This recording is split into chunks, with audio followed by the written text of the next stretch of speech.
Nagpausok na po ba kayo ng sage mga bossing ko ngayong taon na ito ng 2026 Year of the Horsefire?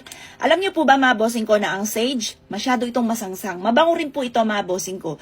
Ito po yung amoy po niya, yung mga kumapit na matitinding kumapit tuko na dyan sa loob ng bahay ninyo na kamalasan. Inaalis po yan, bibitaw po yan dyan mga bossing. Aalis at aalis po yan.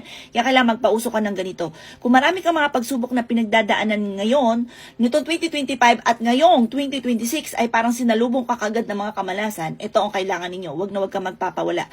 220 pesos lamang po ito mga bossing.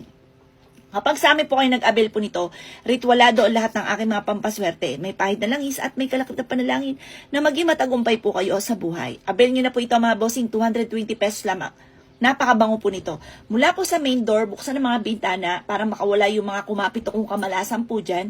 Pagkatapos mga bossing, mag-wish. Lahat ng tahanan ninyo, sa taas, sa CR, sa mga ilalim ng hagdanan, pausukan nyo po nito mga bossing. Pagtapos ka na mag-wish, pwede nyo siyang anuhan mga bossing ko ng tubig. Tapos, kung gusto nyo po lang mag-wish po muli sa susunod na araw, mag-wish ka mo muli para hindi siya masayang. Pwedeng ganun ang gawin po ninyo mga bossing. Abel nyo na po ito, 220 pesos lamang.